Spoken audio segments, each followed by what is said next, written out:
First, thanks to Dr. Chauhan sir for calling all of us, getting to hear such great experts, and of course the best friend of the forum, Dr. Viveka Kumar, whom we all know personally and have heard him so many number of times. Sir is MDTM and a principal director of Chief Cath Lab at Max Specialty. He's going to talk about the role of telmisartan, metoprolol, and amlodipine at the outset in hypertension. And I think it's an era where we start using combinations at the outset, sir, in most of our hypertensives to achieve the target. Sir, over to you, sir.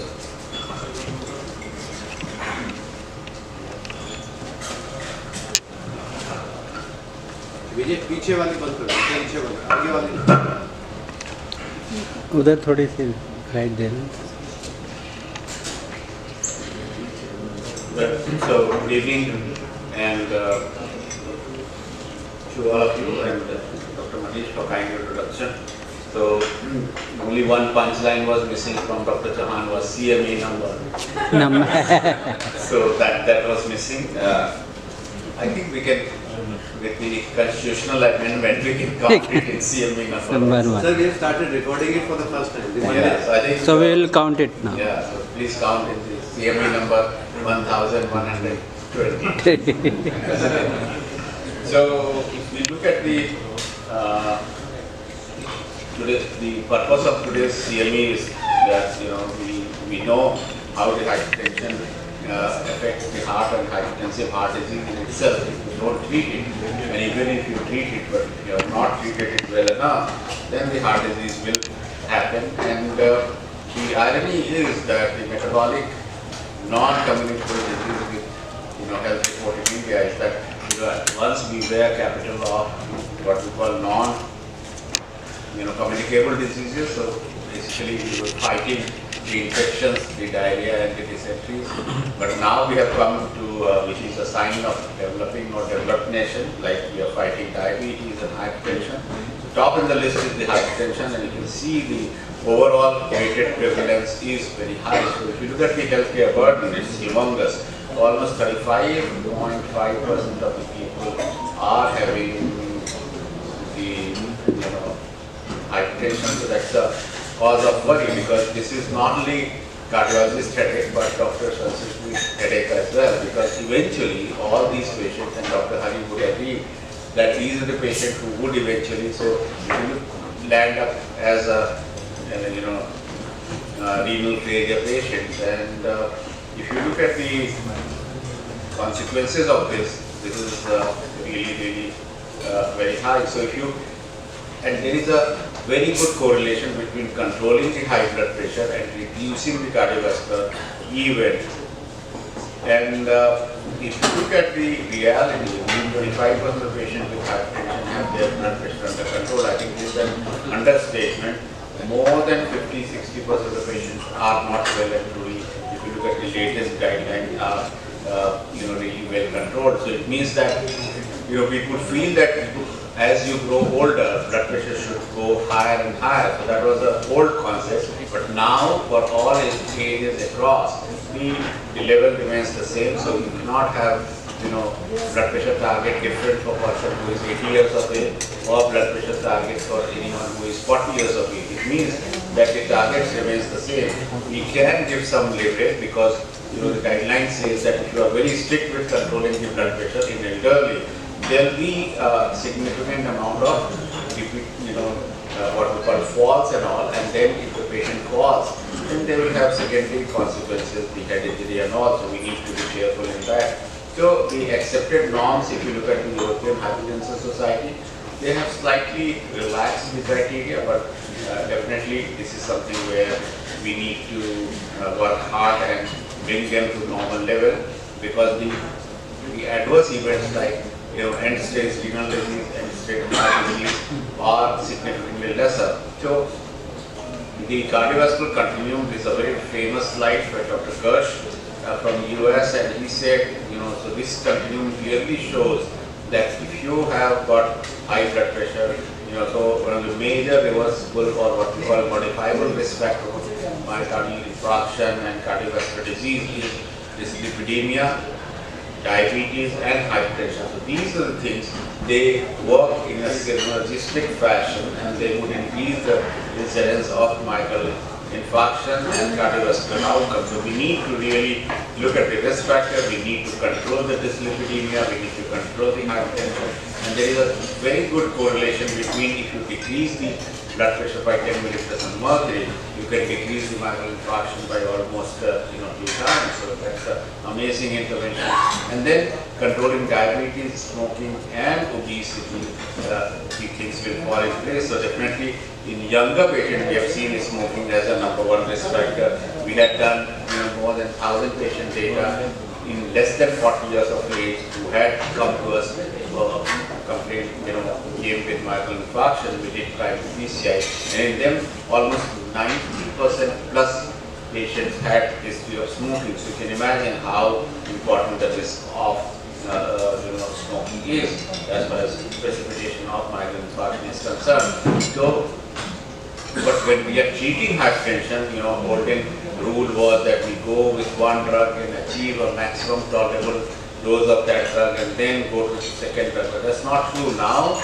The ESC guideline 2024 says that we can go with a combination therapy, and that is the way to go about, because then the blood pressure control will be much better. So consider the additional therapy drugs or renal denervation. We also in resistant hypertension, we go with renal denervation therapy, and I would draw the attention of Dr. Hari and Dr. Sansuri that we do it on a regular basis for people who have uncontrolled hypertension and what we call resistant hypertension. More than 3 drugs is required, and then if they are on the MRA also, then the need for renal denervation therapy is something which will help them to bring them from resistant hypertension to controlled hypertension. So this is something which is new kid on the block, but definitely we went out of the vogue, but now we have a lot of data which supports that we should be doing this.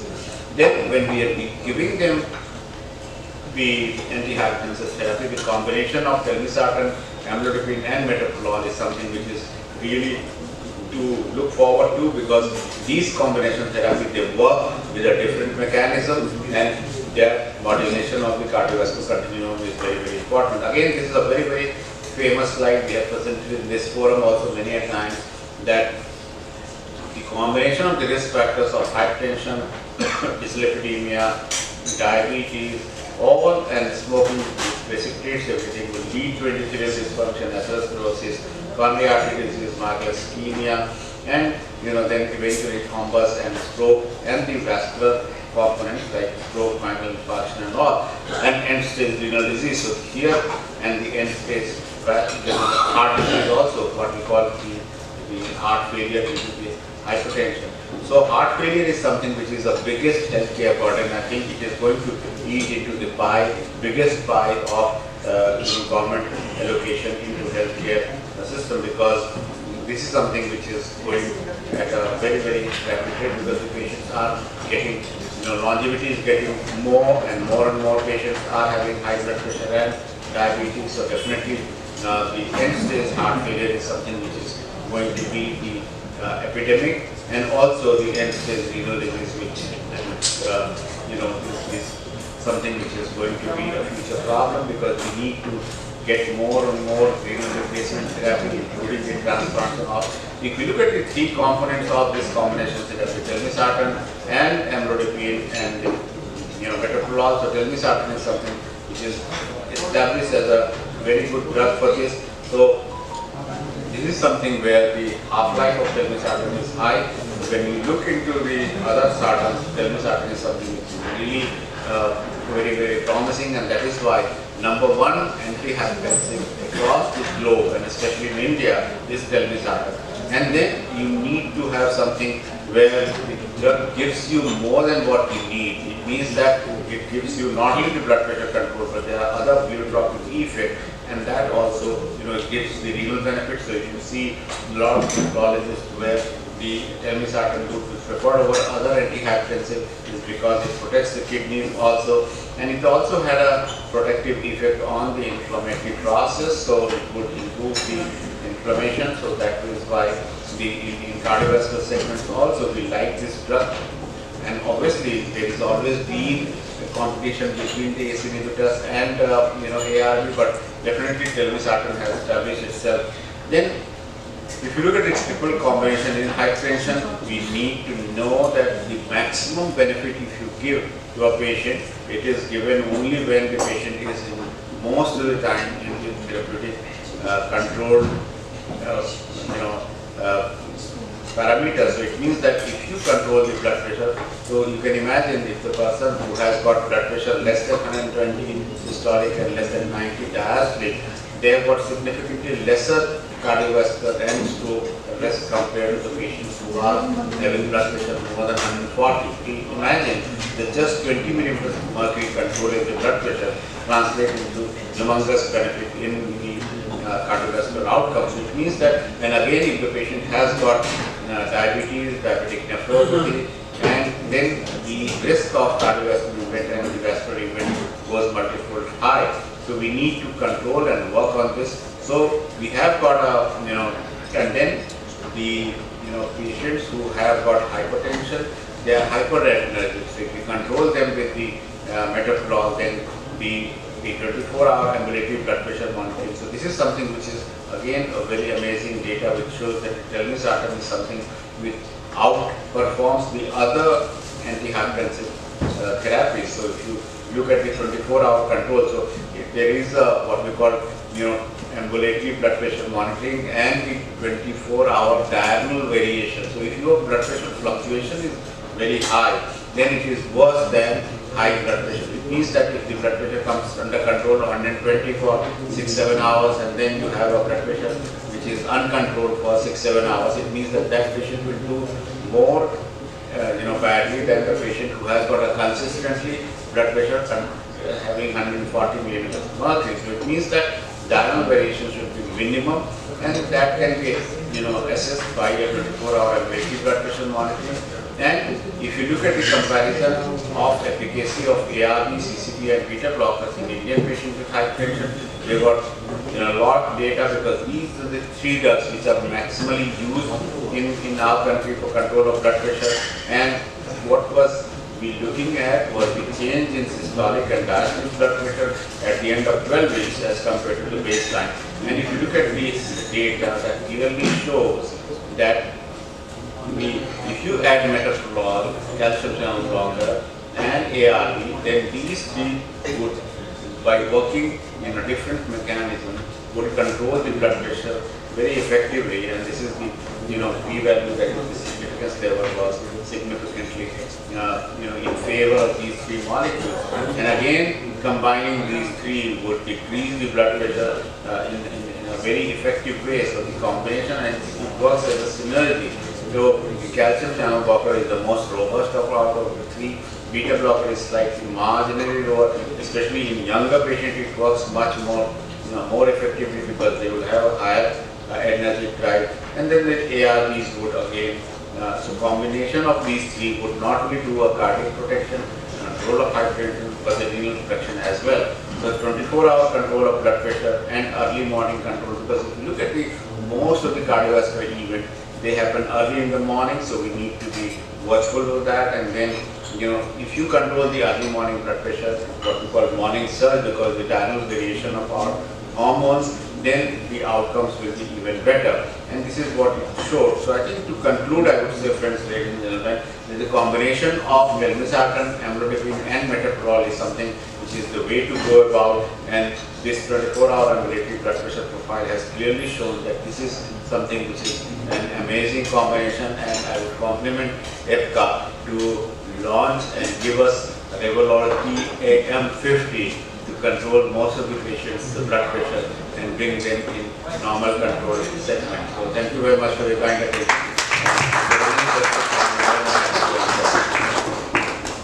Sir, would you like to stay or would you like to leave after? Can you stay for some? Mentally, I will stay. Are there any questions light जला देना जरा. that? Yes, David.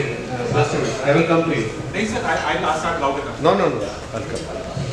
Somebody is proud of their voices. Huh? Sir, only diastolic BP in the range of 90 to 96 in a 60-year-old. Systolic is always good. Yeah, So what would be the best drug, sir? So amlodipine is the best drug. So that is why if you control the diastolic blood pressure, you need a very potent peripheral vasodilator because it's a spasm in the peripheral vasculature. So there, and especially in settings of people who live in metros exposed to pollution and all, they will have a more inflammatory response. So there, the calcium channel blocker, and we know that the good peripheral vasodilators like amlodipine or nifedipine and all would be really good in that setting. So whatever you try, because the beta blocker is basically vasospastic, so you will not control the diastolic blood pressure. You need to have something, and that is why this combination is really good, because amlodipine will take control of the diastolic blood pressure, not only systolic but diastolic also. Metoprolol will control the adrenergic hypersurge, and the telmisartan would again work on the mechanism of the ART system. So that is why these three combination of these three molecules. And so how would the newer generation AC inhibitor fit in there? Yeah, so I think the AC inhibitor is good for protection of end organ damage, for renal and the cardiac, preventing or decreasing in left ventricular hypertrophy and all. But in that situation, sir, I asked for diastolic. But the diastolic is not that well controlled, so that is why you need to go for the calcium channel. And that is why we say that cilnidipine, if the patient has to be edema and all, cilnidipine will be a better molecule in that. Dr. M.P.S. Gandhi, sir.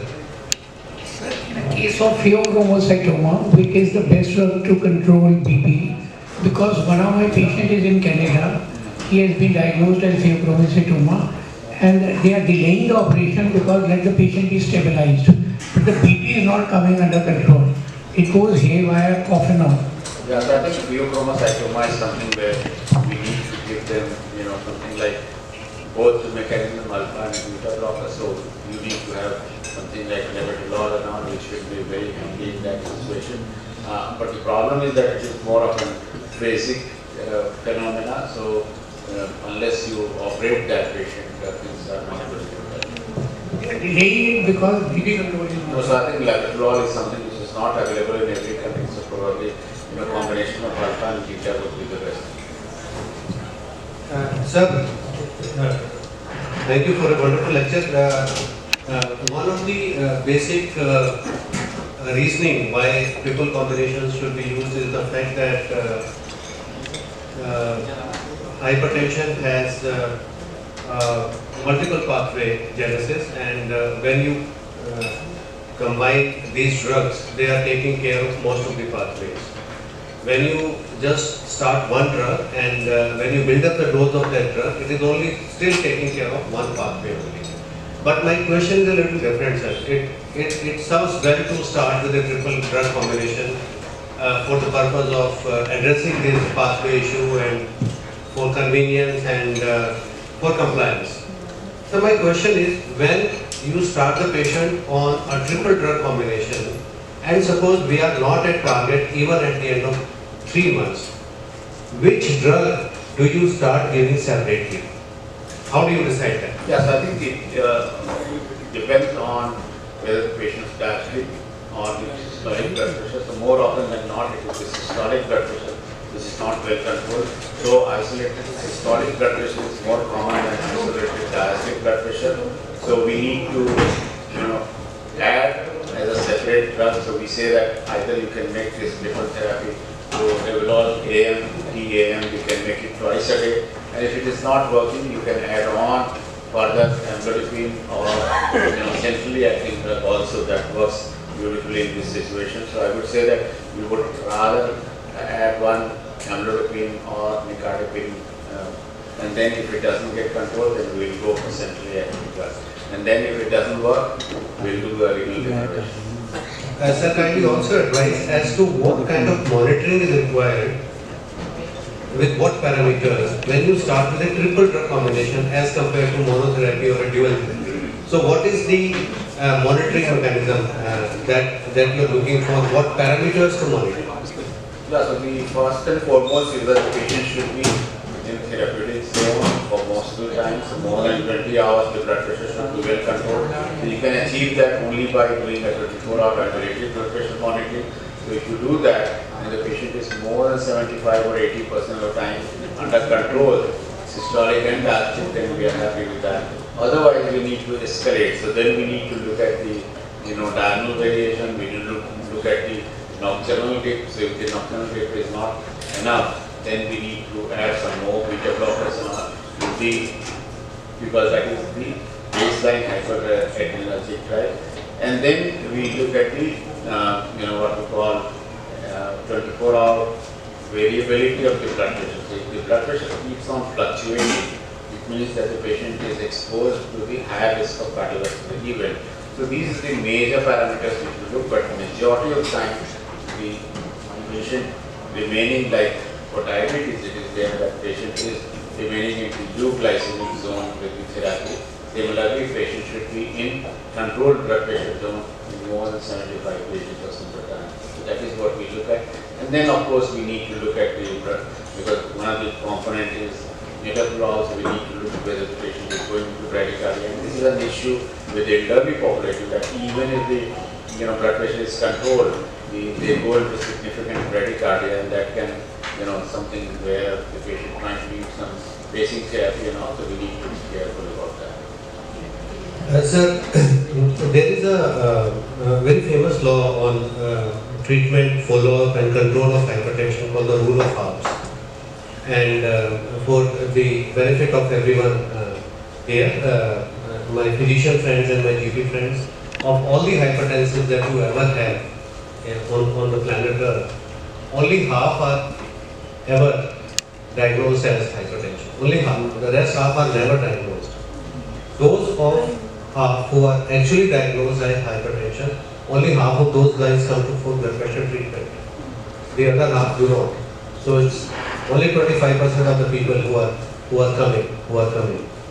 Of the people who are coming for blood pressure treatment, that is now 25% of all the hypertensives that you had initially. Only half of these people will stick to the treatment. And only half of these people who stick to the treatment will ever achieve their blood pressure goals. My question, sir, on that front is, if we start using a triple drug combination, is this triple drug combination able to change the dynamics of that rule of halves? Yeah, so I think that's the reason why triple drug therapy has been shown in, because if you look at the Western rules, and there the combination therapy was never liked. But now the reason why guidelines from even the European Society of Hypertension or ACC, AHA come in favor of combination therapy is simply because with the combination therapy, not only the compliance becomes better, but the target to treat and targets being in normal segment is much higher. So you achieve a good blood pressure control, and then effectively the patient will have significantly lower cardiovascular events. So definitely this is something where the dynamics have significantly changed with the combination therapy, not only the efficacy, safety and good outcomes, but also the patients would believe, and then when we treat these patients with the combination therapy, most of them would remain in therapeutic zone in controlled blood pressure segment. So obviously the risk for translating into what we call healthcare burden also, if you look at the government objective, I was on one of the meetings, advisor to the government of India, where they advised, they were seeking our opinion that what should be done to decrease the cardiovascular event in our population. So apart from slogan from the Prime Minister of India that decrease 10% of your oil in your food and sugar in the food, the control of the blood pressure and all was not take in the slogan, but if you look at the maximum difference which will be made in decreasing the outcomes, adverse outcomes, be it myocardial infarction or stroke, is the control of the blood pressure. Because because there is a conflict between the traditional medicine and the modern medicine as far as the blood pressure is concerned, because the traditional medicine says that as you grow older, the blood pressure has to be high. But that's not true. We have looked at the epidemiological data, and that is why this slogan was missed from the government's agenda, that you control the blood pressure and things will be fine. Sir, do you have a question, Dr. Chakravarti, sir? No, no, Dr. Jitendra. Not my forte. Good evening, doctor. Yeah. Hello sir, good evening. So my question is, generally when we are prescribing these triple medicines, so choice starts from ARB, ACE, add a CCD, add a beta blocker.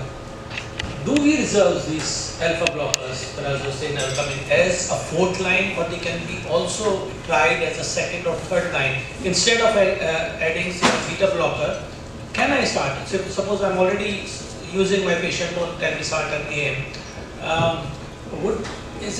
Does it have to be a diuretic next or a beta blocker next, or can I shift to alpha blocker? Yes, I think the alpha blockers are much more potent than the beta blockers, I would say.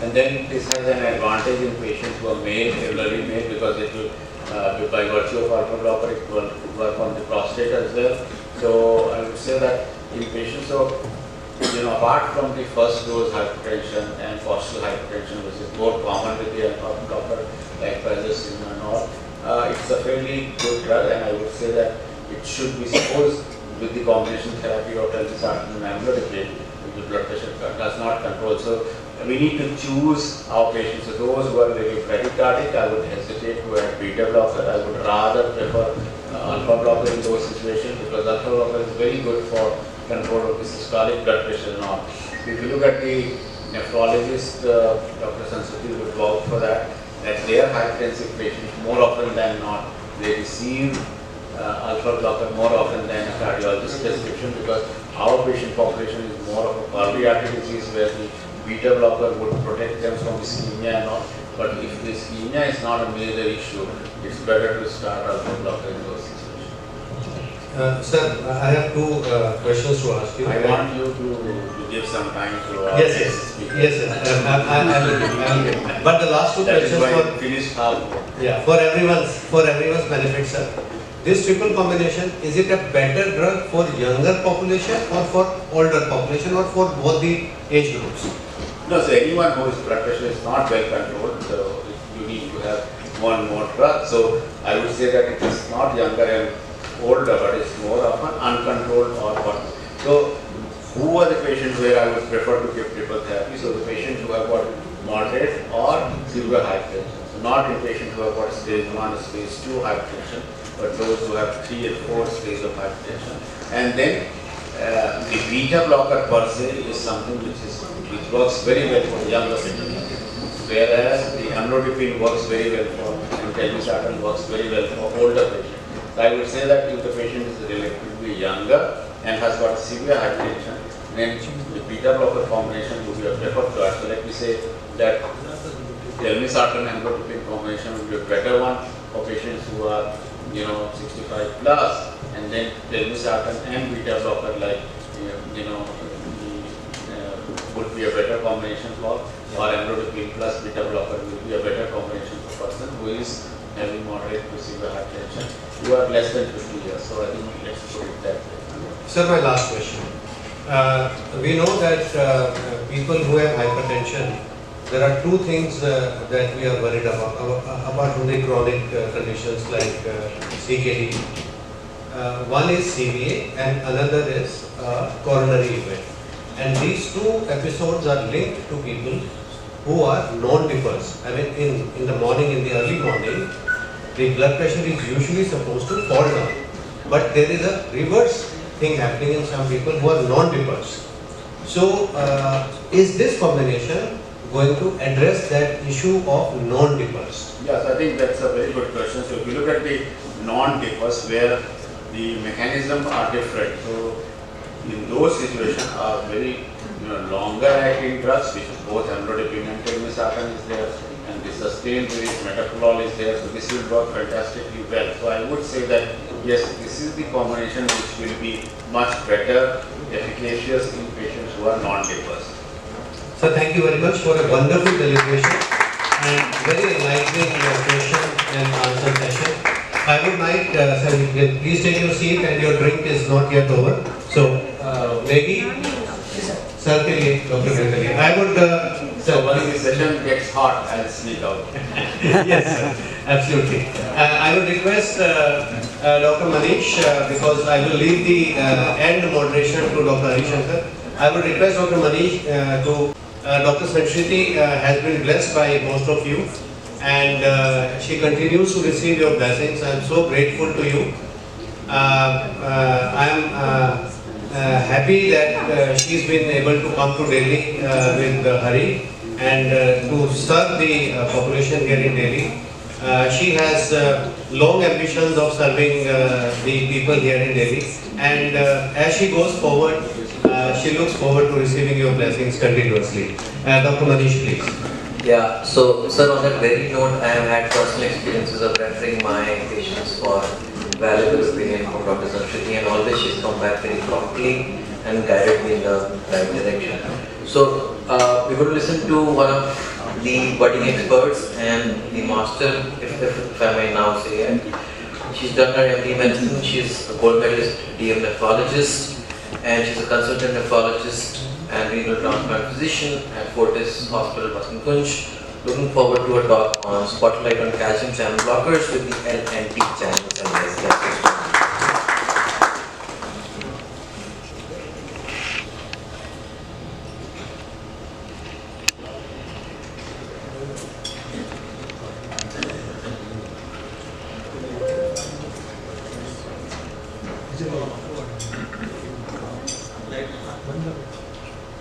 So, very good evening everyone. I'd like to keep this presentation short because it's already about to be 10 o'clock. But I'll talk briefly about the role of calcium channel blockers as we stand today in managing hypertension, and they are pretty much still the mainstream drugs to control blood pressure, irrespective of the patient comorbidity profile. And where and how we can use calcium channel blockers in patients with hypertension with various other comorbidities is what I'd like to focus on today, with special reference to the ESH 2023 guidelines. So, no matter which guideline you now refer to, whether it's cardiology guidelines, hypertension guidelines, or European American guidelines, or the WHO guidelines, all guidelines would now state that when you have a hypertensive patient, barring a select few, the overwhelming majority would benefit from starting Dr. Viveka alluded before me, would benefit from starting a single pill combination of 2 drugs, and subsequently, if not controlled, a single pill combination of 3 drugs. And this is in fact now the accepted standard of care. So before 2018, and that's not very far into the past, all guidelines, predominantly the European guidelines, were using what is called as the stepped approach. So you start with one drug, titrate it to its maximum, and then start adding another drug. But what they found was that about 50% of Europeans themselves were uncontrolled in terms of hypertension, succumbing to either mortality due to stroke or because of coronary heart disease. So ultimately in 2023, we have discarded that approach, barring again a select few in whom we still offer monotherapy first. But for the overwhelming majority, now the guideline would say that start from a combination of ACE-ARB along with calcium channel blocker, or ACE-ARB along with a diuretic, depending on what you as a physician would feel most benefit the patient. So some patients would benefit with a combination of ACE and ARB and calcium channel blocker, and then some patients, say those with heart failure, would probably benefit with an ACE-ARB combination and a diuretic. And once your patient is, once you review your patient in the clinic, which should ideally be at the end of a month, but could also be at the end of 3 months if the follow-up is not that stringent. If the patient is found to be uncontrolled, the ESC 2024 guidelines say to straight away jump to a triple drug single pill combination, but the ESH guidelines still maintain to titrate the dual drug single pill combination to its maximum and then offer a triple drug single pill combination. Ultimately, 90% of patients will achieve hypertension control if they are compliant to salt restriction with a triple drug combination, and the select 10% would classify as having true resistant hypertension, for which of course workup has to be done. Secondary causes of hypertension have to be ruled out. Pseudo-resistant hypertension has to be ruled out. And ultimately, these patients are candidates for either additional medical therapy, and if deemed resistant to that, would become candidates for renal denervation. So we'll move on quickly to the 4 major cohorts that we encounter with hypertension. The most frequent one, especially in cardiology and physician clinics, would be hypertension and coronary artery disease, and there is a class 1A recommendation to offer antihypertensive therapy to patients now, even with more elevated BP or what was elevated BP or high normal BP, if they have aggressive risk factors for other risk factors for CAD, primarily to prevent coronary artery disease. So in patients who have established coronary artery disease, symptomatic coronary artery disease and hypertension, the ESH 2023 guidelines recommend starting patients on an ACE-ARB along with a beta blocker, primarily because beta blockers offer mortality benefit in patients with symptomatic established coronary artery disease. And if your patient is uncontrolled on this combination in terms of not achieving target BP, which for majority of patients would be less than 130/80, and for chronic kidney disease patients, the systolic BP has to be low as 120. That is the acceptable target. So if you're not meeting targets by the end of a month, and your patient has anginal chest pain, the next drug to offer would be a dihydropyridine calcium channel blocker, primarily because they work beautifully as coronary vasodilators. And if this patient does not have angina, then probably you could offer them either of the both, a diuretic or a DHPCC. Similarly, the next most encountered problem in this day and age, probably more than HFrEF now, is heart failure with preserved ejection fraction, which accounts for over 50% of all heart failure patients. And hypertension, unfortunately, is the precursor of HFpEF and also the most common comorbidity associated with HFpEF. Hypertension leading to left ventricular hypertrophy contributes directly to both systolic and diastolic dysfunction in HFpEF, and this was a traditional concept that HFpEF is associated with diastolic or relaxation abnormalities and HFrEF was associated with systolic abnormalities. We have newer data which has emerged which actually says that this lies along a continuum and that HFpEF in fact also has systolic as well as diastolic dysfunction. Unfortunately, major outcome trials done in HFpEF cohort with antihypertensives have not shown that a single antihypertensive offers either a mortality benefit or a heart failure hospitalization benefit. Probably the only drug which offers mortality and benefit and heart failure hospitalization benefit would be SGLT2 inhibitors, which have a 1A indication irrespective of diabetes in all patients with HFpEF. Barring SGLT2 inhibitors, you are left to your own choice to start a patient on a combination of ACE-ARB with calcium channel blocker or ACE-ARB with a diuretic. Again, ARNIs, which is angiotensin receptor blocker with neprilysin inhibitor, the predominant drug being valsartan sacubitril, does not have a very solid evidence behind it to support its use in HFpEF. But again, there is a 2B indication to substitute it with ACEs and ARBs. There's no strong data, at least not as strong as there is to support its use in HFrEF. So that choice is left onto the physician to substitute ACE-ARB with ARNI, but the starting combination can be an ACE or ARB with calcium channel blocker, and subsequently you can add a diuretic if the patient is found to be uncontrolled. The patient of course needs to be on an SGLT2 inhibitor, primarily because of its mortality and heart failure hospitalization reduction, provided again there are no compelling contraindications.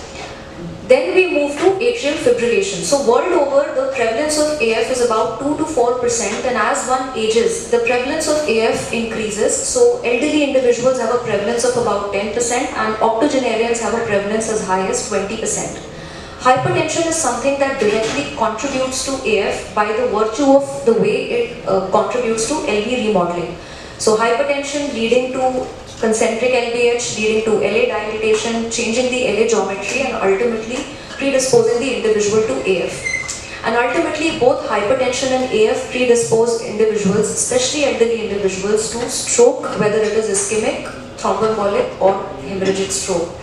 So controlling hypertension in AF is extremely important, but what needs to be remembered in AF is that you also want to achieve rate control. So if the patient at baseline has a heart rate over 80, which is where we want it to be below 80. So in an established atrial fibrillation patient, not only is the BP control important, rate control is equally important. These patients are ideally candidates for an ACE-ARB along with beta blockers, and there is some data to suggest that telmisartan may be superior at preventing paroxysmal AF as an ARB over any other ARB. So a combination of telmisartan with a beta blocker if the patient at outset has a heart rate over 80, but if the patient has a heart rate under 80, you are left to choose between telmisartan CCB versus telmisartan or any other diuretic. And consequently, if the patient is rate controlled but the hypertension aspect is not controlled, you can add a CCB and follow-up provided the heart rate continues to be under 80. Again here, because L-type calcium channel blockers are potent peripheral vasodilators causing reflex sympathetic activation, a newer generation CCB like cilnidipine or zelnidipine may be the more prudent choice because they also, by the virtue of the way they act, cause a decrease in heart rate. And lastly, probably the most difficult population to treat is patients with chronic kidney disease, specifically those who have a GFR under 30. Not only is a drug combination the problem is that most of these individuals have resistant hypertension, true resistant hypertension requiring 3 or more drugs in maximally tolerated doses. So in patients with GFR above 30, it is pretty simple to manage hypertension. It is pretty much the same as it is in general population, barring those select few who do develop hyperkalemia on an ACE-ARB therapy. And the starting combination is much the same as it is for any other general hypertensive patient. The difference lies in how do you manage resistant hypertension. So if your patient is on an adequate, well-tolerated, maximally tolerated dose of ACE or an ARB with calcium channel blocker, with a diuretic, and still continues to have a systolic BP above 140 or a diastolic BP above 90, these patients are labeled as true resistant hypertension provided you've ruled out pseudo-resistant hypertension and you've accounted for dietary salt intake, which is a problem in the CKD cohort. Now, the next drug to add would be spironolactone, provided the potassium is well within range. So less than 4.8 is when you can start with an MRA at a dose of about 25 milligrams, and you can keep increasing it. But if for some reason the patient has hyperkalemia or is not tolerating MRA, then the drugs that can be offered would be beta blockers, alpha-1 blockers, or clonidine, which is a centrally acting sympatholytic. Probably the most difficult population, like I said, to manage would be patients with GFR below 30. Now, if the patient has a GFR below 30, which is essentially severe CKD, stage 4 CKD, starting with an ACE or ARB combination is a challenge because most of these patients would not be excreting potassium normally, and so hyperkalemia is a vexing problem. So the way to go is to start with a very low dose of ACE or ARB and get the labs repeated after 48 hours to maximum a week. And if the potassium is well within range and our cutoff is anywhere about 5 to 5.5 is where we stand, and the GFR has not dropped by over 30%, you can still up-titrate the ACE or ARB to its reasonably tolerated dose in combination with a calcium channel blocker. The other difference that I'd like to highlight is that while above 30, thiazide or thiazide-like diuretics do work beautifully as antihypertensives, at a GFR below 30, thiazides are very poor antihypertensives. So the response to thiazide as an antihypertensive is directly proportional to the GFR you're offering it at. So the switch has to be made to a loop diuretic, either Lasix or Diator. Eventually, if this patient is on a maximally tolerated dose of 3 drugs, uncontrolled, and has true resistant hypertension, these patients unfortunately can rarely be offered an MRA because potassium is almost always on the fence. And so the next drug to offer, which has in fact recently come into evidence, is chlorthalidone. So on a background of loop diuretic, it is seen that when you add chlorthalidone in doses of 12.5 to 25, it works beautifully to control true resistant hypertension, and then other drug choices are pretty much the same as they are for any other resistant hypertension case.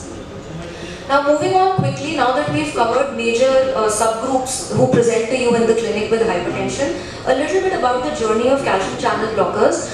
So initially we had verapamil, which came out in the 1960s, which was quickly followed by diltiazem, but they are still in use, but primarily as antiarrhythmics and not so much as antihypertensives, at least not in the nephrology clinics. Then came the era of Depin or short-acting nifedipine, which was a very potent antihypertensive, beautifully controlled blood pressures in the emergency, but unfortunately was associated with excessive mortality in the short term.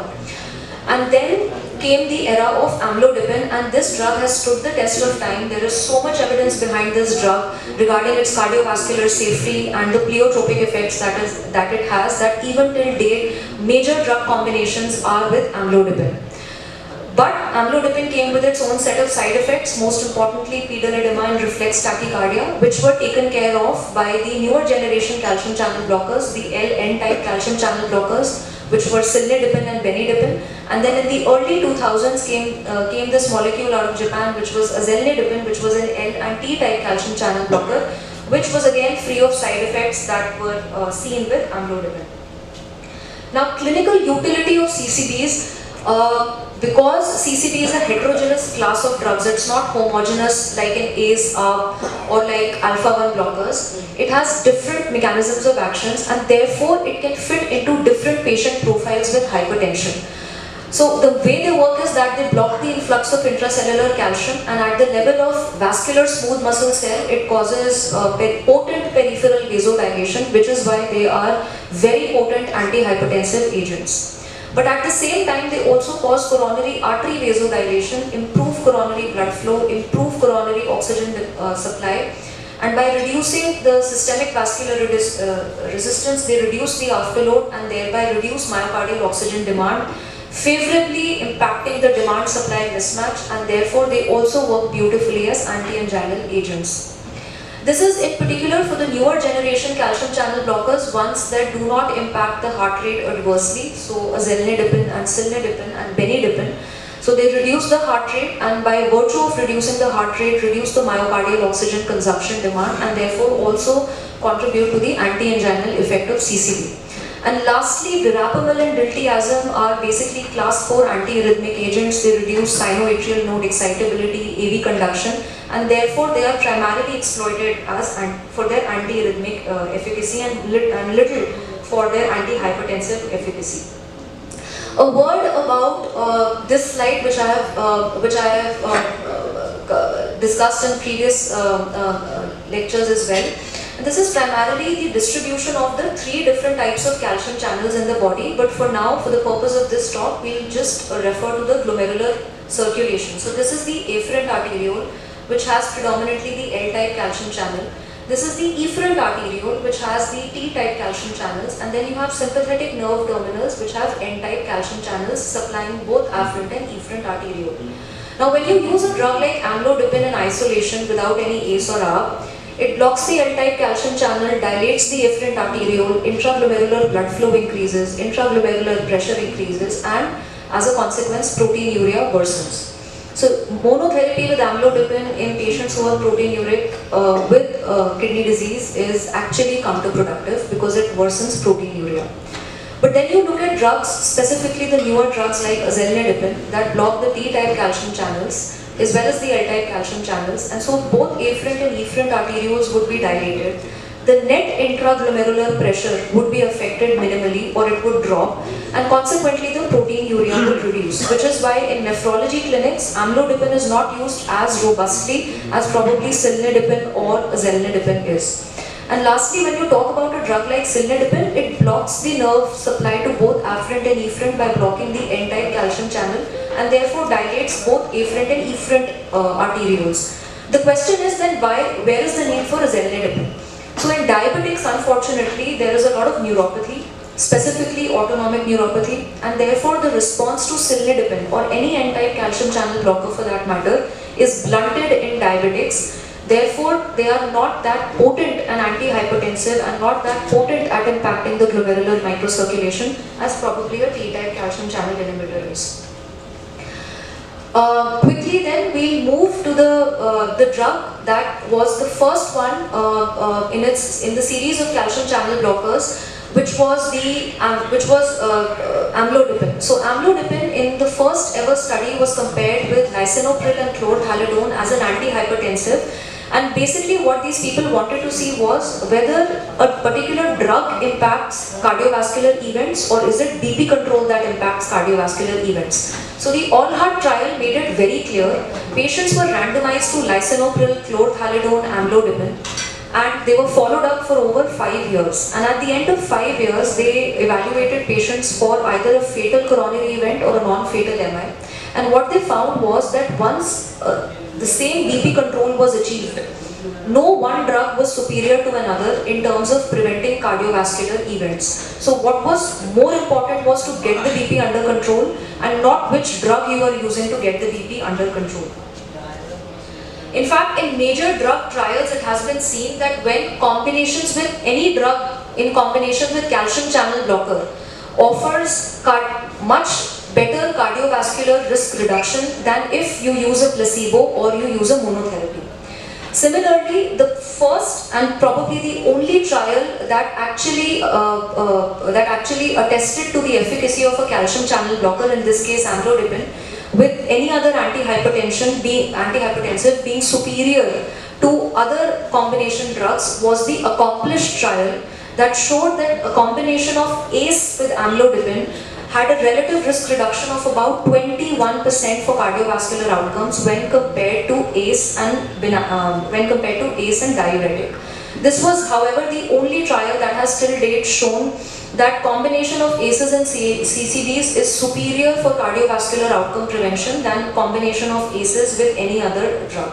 No other trial has ever shown that. And finally, we have meta-analysis data of over 1.7 lakh patients to show that when hypertensive patients were offered therapy with calcium channel blockers versus with any other therapy, the odds of them dying was significantly less. Similarly, the odds of them having a fatal or non-fatal stroke was significantly less if they were on a calcium channel blocker versus any other therapy, and this included an ACE inhibitor.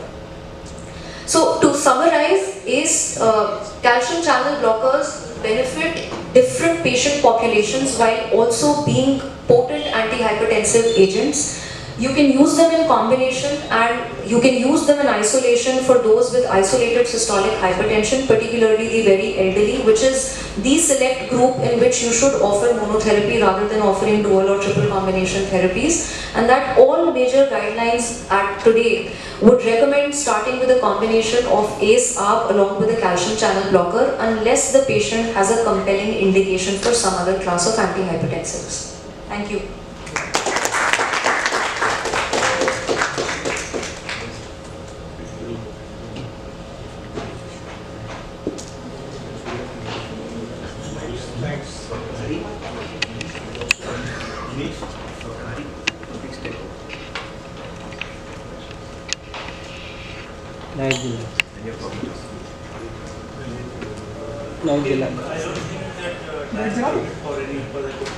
But I would like to start one question we can take. I think last question from audience. Okay. Then I would like to just summarize. Your personal choice of any of the calcium channel blockers out of the three, with the LNP, your nephrology practice, what would you So we prefer cilnidipine over either zelnidipine or over amlodipine, just because in whatever said and done, when you look in the clinics, when the patient comes back for a follow-up, cilnidipine is a much more potent antihypertensive than zelnidipine. And even though it's said that the zelnidipine should be used, the maximum recommended dose is about 16, we've gone up to 32 milligrams. And even then the BP control is twice a day, 32 once. 32, so 16 twice a day. The maximum recommended is about 16, so we use it off-label to about 32. Even then the BP control is not as good as it is with say 20 milligrams of cilnidipine or 10 milligrams of amlodipine. But just for the purpose of proteinuria, we are not that keen on using amlodipine. So we'd rather keep the patient on a triple drug, say a beta blocker with a telmisartan cilnidipine combination, than offer amlodipine based combinations. any role of the older, CCBs? CCBs in So, sir, we usually use diltiazem not for hypertension but for its anti-proteinuric effect. So, diltiazem, by the virtue of being negatively inotropic, chronotropic, and chromotropic, would reduce the cardiac output. And when it reduces the cardiac output, the renal blood flow also drops. And consequently, the intraglomerular pressure drops. And so the proteinuria reduces. So, in patients who are massively nephrotic, and you cannot control them on maximally tolerated doses of ARBs or ACE inhibitors, those are the patients that we actually use diltiazem. So it's not that potent and antihypertensive, but it does work beautifully for controlling proteinuria. Can I ask?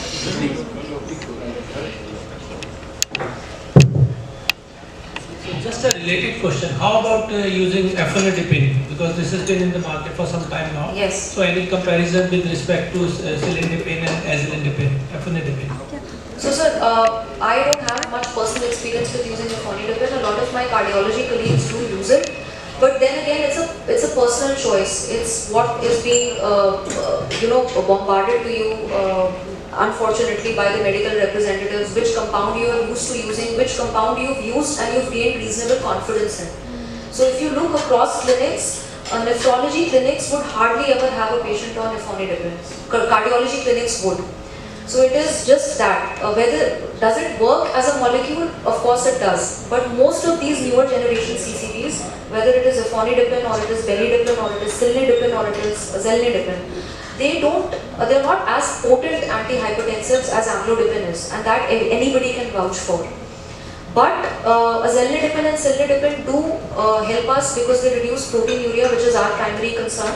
And ephonidipine probably helps the cardiology colleagues because it is neutral in terms of the pedal edema. So not a lot of pedal edema has been reported with it. And then if the molecule is being bombarded to them over and above amlodipine, then they'd rather write that. So it's just about that. That's precisely the thing, so many, I think just one company comes and pushes the molecule. Yes. And you tend to write and see the effect. Yes. My experience with ephonidipine is like good. Okay, sir. I'll try incorporating it in my practice. So. A person is on amlodipine and his diastolic blood pressure is around 80, but systolic is above 150 all the time. What do you do about it? So sir, firstly it is important to understand that it is predominantly the systolic blood pressure that has across trials shown to impact all major outcomes. We are looking at mortality. We don't want our patient to die of stroke. We don't want a coronary event, and we don't want CKD. And for all these four major outcomes, it is the systolic blood pressure that has a direct correlation with all of these. Systolic. Systolic has a direct correlation with all of these four outcomes. Now, as one continues to age, most of these comorbidities tend to occur either in a cluster or in isolation with hypertension as one ages. And that is when the systolic BP begins to rise. The diastolic initially rises by about mid-40s, 50s, stabilizes for a while, and then beyond the age of 55-60, the diastolic pressure in fact drops. So diastolic, if your diastolic is controlled but systolic is not controlled, you will still up-titrate the antihypertensive therapy. Now, which therapy you will offer depends on what additional comorbidities the patient has. So you don't want to add a vasodilator because the diastolic is already on point. But probably adding an ARB or probably adding an ACE inhibitor if comfortable with that, or adding a potent alpha plus beta blocker like carvedilol. What is the sequence Diabetic of? would be okay if the patient is.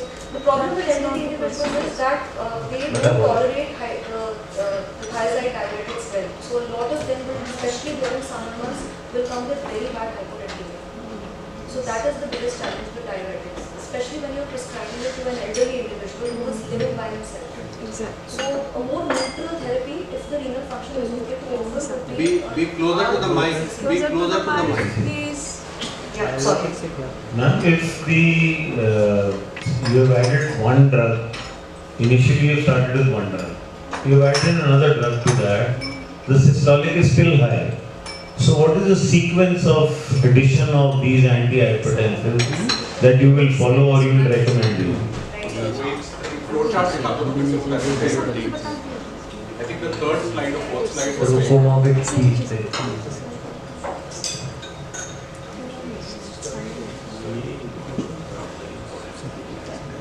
So, sir, if you look at the ESH guidelines, so firstly, except for the very frail individuals with limited life expectancy, somebody who's above 85, which is what the ESC 2024 guideline would say, somebody who has so many comorbidities that achieving the standard of care now is to offer dual combination single pill. So at the outset, you have to offer 2 drugs in a single pill. Now, which drugs you want to offer in combination really depends on what comorbidity profile your patient is coming with. So like I said, if your patient is coming with established CAD, he's a 50-year-old gentleman, he has had a recent MI, he is non-diabetic, but he is hypertensive.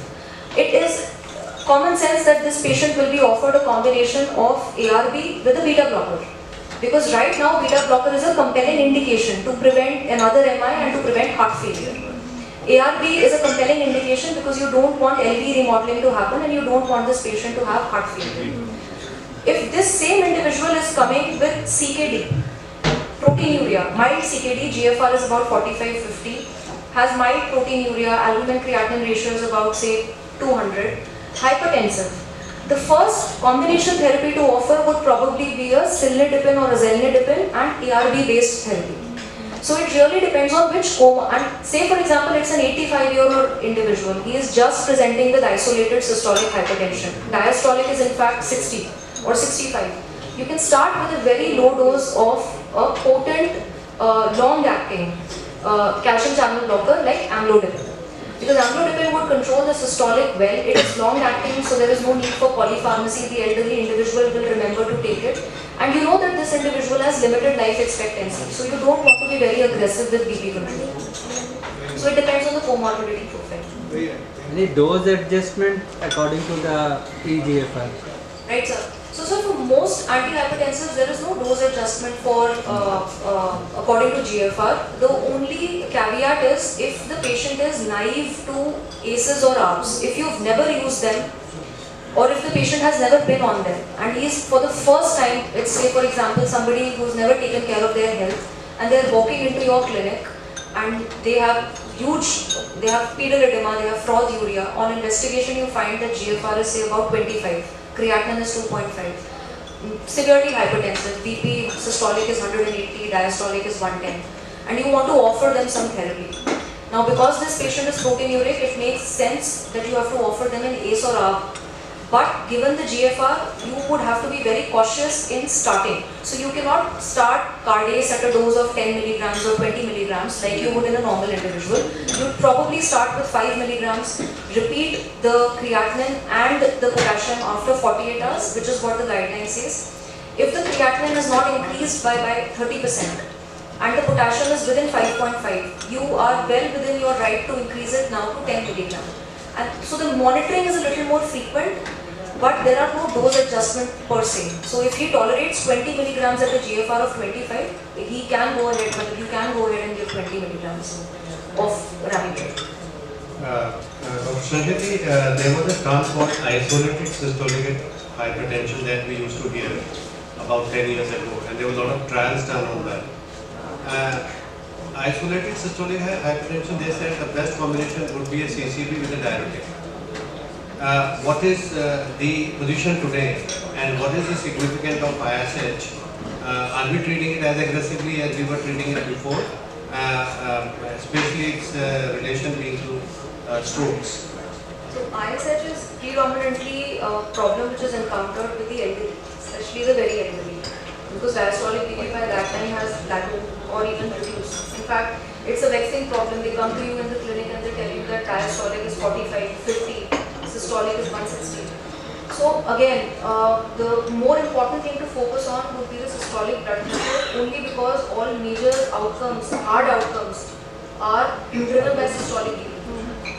Diastolic BP, yes, but below 50 years of age. Beyond 50 years of age, all major mortality or all major hard outcomes that would lead a person to go to the hospital and get eventually hospitalized are driven by systolic BP. So very much an important entity. And if you are treating a very elderly individual, so So very elderly would be above 85. Or if you are treating somebody who has multiple comorbidities, diabetes, neuropathy, postural hypertension and isolated systolic hypertension, just start with one drug, which is a long-acting calcium channel blocker. In fact, I said at the outset of my presentation, there are very few indications of monotherapy. Isolated systolic hypertension in the elderly is one such indication, and the drug of choice. In hypertension, there are no drugs of choice, but for this, the drug of choice is a long-acting calcium channel blocker. Okay, you said very appropriately there are no drugs of choices. I'll give you. I'll just give you a few clinical scenarios. A young patient with history of stroke, which I will give Hari to summarize the entire sessions. That is his job. A young patient with history of stroke, which of the antihypertensive is a must? ARB, a calcium channel blocker, or some other drug. A young patient with a history of stroke. So young stroke, so we in fact have outcome data for this. So a combination of ACE, ARB and calcium channel blocker has been shown to be superior in reducing stroke events. ACEs and ARBs in isolation and calcium channel blockers in isolation have enough data, randomized data behind them to support their combination use in patients with stroke. Diuretics and beta blockers fare a little low on this because they don't, in terms of stroke prevention, they offer nothing. But for patients who are on ACEs and CCBs, recurrent stroke or prevention of future stroke, or even incident stroke in hypertensive patients who have never had a stroke, the data is robust. So a combination of ACE-ARB with calcium channel. Same history, but the patient's age now changes. Elderly patient with history of stroke, which is the combination would remain the same. It remains the same. A young patient with history of myocardial infarction with hypertension, which is a drug which has to be given. So that I already said would be a beta blocker and ARB based therapy. You can add a calcium channel blocker if BP targets are not being met, but starting therapy has to be based on beta blocker and ARB or ACE inhibitor. A young patient with history of chronic kidney disease. Now he has got established CKD already, which is the best drug for hypertension control in this patient. So again, this would depend on what is the proteinuria, which is not assessed. Majority of the time when the patient walks in, the proteinuria assessment is lacking. So if the physician does it for us, we are very grateful because our job becomes very easy. If the patient is proteinuric, particularly if the ACR is over 300, which is severely increased albuminuria, there is no question that this patient has to be on an ACE or an ARB-based therapy. If the GFR is not severely compromised, you can start with full dose. If the GFR is compromised, you probably start with a low dose and titrate it till the patient tolerates it. The second drug to add would be either cilnidipine or benidipine or, like sir said, efonidipine or a zelnidipine. If it's a nephrology clinic, it would probably be cilnidipine or zelnidipine. Any role of nifedipine? So nifedipine works beautifully in the cohort that I was speaking about, which is GFR less than 30. Particularly when the GFR drops below 20 is when you see severe resistant hypertension, and no drug works as beautifully as Nicardia, the retard or the XL version, which we give up to 120 milligrams. Probably the best drug alongside clonidipine to control blood pressure in the truly resistant hypertensive CKD population, severely sick. Wonderful deliberation, wonderful answering. I would request Dr. Harishankar, our second moderator, to just wind up these two sessions for us and to give us some carry home message that would be useful for our clinical practice. Firstly, our cardiologist sir actually told one must what I want to say is that today only one of my residents told me that glaucoma has been eradicated now. And when I was in PSM, we used to learn that Millennium Development Goals and somewhat like that. So there was a list of diseases which will be eradicated 10 years back. So we have been shifted from communicable diseases to all these diabetes and hypertension and all. The first slide of Viveka sir was that. So this shows the burden of hypertension, diabetes and all. So like the rule of halves which we are discussing about. So we are just taking tip of the iceberg, we can say, hypertension. So it's a very important and a very good topic which we have been discussing for last 1 hour. And one more thing which is which nobody actually decided to focus on is that the good thing about using triple drug is that you are minimizing the pill burden. Especially for patients of CKD, we are giving them 10, 20, 30 tablets per day, still it is not controlled. So that's again a very good thing about triple combination. And I would just like to say one more important thing is that patient is not coming, patient does not know whether he is a CKD patient, kidney patient or a heart patient or any stroke patients. The good thing, it's not a good thing actually, but all heart patients have some sort of decline in the GFR and all kidney patients have some sort of heart issues. So if you see even this slide, this step 1 and step 2, you are seeing that ACRP plus CCD dual, okay, plus diabetic they are seeing triple. But this patient says CKD, for example, the most common cause of death in CKD is heart disease. So, and what is the drug of choice for any patient of CAD? Obviously beta blocker. So again this step 2, you can start evaluating that. So that's the carry home message. It's good important thing to personalize your medicine, but we have to see the patient as simple.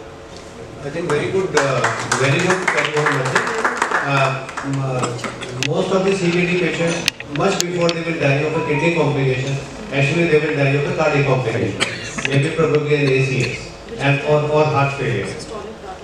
Yes. So in the end, before I give one liner to Dr. Manish, Dr. Jitendra Saxena, whose student has suddenly risen up today. It is called the Operation Rising Student. Has a question. My question is to you, Dr. Sashanti. You've spoken about the diuretic that normally you are using the thyroid group of diuretic chlorthalidone. But lots of time, nephrologists are using these new potassium sparing diuretics in their prescription, like Titor Plus or Frusilec. So, because since at least I didn't see any mention of the combination of the two diuretics in your lecture, I would like to know, because you mentioned chlorthalidone, you did not mention the combination of the diuretics. So, do you think is it more beneficial or using chlorthalidone alone is okay? Or when you decide the first line chlorthalidone, but then add on to the combined diuretics, what would be your line of action there? So sir, if the patient who is with you in your clinic, I would assume that the patient would have a GFR above 30. So like I said, thiazide or thiazide-like diuretics will work as antihypertensives provided the GFR is above 45. Between 30 and 45 is the time you start transitioning them to a loop diuretic. And beyond 30, below 30, a thiazide diuretic will offer you nothing in terms of antihypertensive efficacy. You need to put this patient on a loop diuretic for fluid and salt retention. Right? Now, when you talk about a combination of, say, Ditor with eplerenone or Ditor with spironolactone or lacilactone, those combinations are usually reserved for patients who are hypokalemic. The problem with patients under a GFR of 30 is that they are not hypokalemic. They are rarely, if ever, hypokalemic. The only time they are hypokalemic is when they have been hospitalized for fluid overload and they have been given massive doses of diuretic. That is when they become hypokalemic, and normally that is when they are discharged on a combination diuretic to augment the potassium levels. But using a combination diuretic purely for controlling blood pressure is never done in nephrology. Combination therapies are used for heart failure. So if you're a CKD patient, unfortunately CKD never comes alone. It comes as a cluster. So if your patient, if most of the prescriptions you see, if a patient is on a combination diuretic, particularly one that has a mineral MRA in it with loop diuretic, most of these patients will have established heart failure with reduced ejection fraction. which is when MRA becomes a class 1 indication. If this patient has no heart failure, specifically no heart failure with reduced ejection fraction and has no hypokalemia, and MRA will offer you nothing. It will only increase your risk of hyperkalemia, and it will come with the attendant burden of monitoring this patient frequently for potassium levels. So HFrEF with CKD, most definitely the patient needs to be on a combination diuretic. In absence of HFrEF, HFpEF, MRA has no role. You can probably most of these patients will be on finerenone now that it is becoming more mainstream. But beyond that, and of course the patient if has CLD, then also you will offer them a combination diuretic. So it depends on comorbidity burden and comorbidity burden alone. What's the maximum dose of spironolactone that we can go up to? So in patients, purely for diuretic purposes, we go up to 200 milligrams. So most of the patients, if they are admitted with heart failure with CKD, the maximum that we offer them is 200 milligrams of spironolactone, and at best we offer them about 50 milligrams of eclairine. Beyond that, potassium does start to become a problem. Dr. Manish's wife is dermatologist and he would vouch for it. They are using spironolactone a lot in unwanted hair. And they are unwanted hair. And they are going up to 200 mg. Sometimes when I see such prescriptions, I say, what's happening? A young lady, and she's been taking for months spironolactone 200 milligrams. How is that possible? Then she doesn't have any complication. So I'm not asking that question to Manish, but I'll give him one liner. You are carrying a message for all of us. I think in that the mechanism of action is different. That's a different topic. So anyway, so I think we had a wonderful session, and I think hypertension was, we dissected it to its core. And I think in short, a combination at the outset for most of our patients, whether young or old, should be in our back of our minds to achieve the target, keeping the rule of half the first. I think that's it. Thank you so much. I want to express my heartfelt gratitude for your attendance, for Dr. Sanchiti and Dr. Viveka's talk today. And I look forward to more future meetings, more beneficially meetings where Dr. Sanchiti and Dr. Harishankar can educate us. And I look forward to your blessings for her. Thank you very much.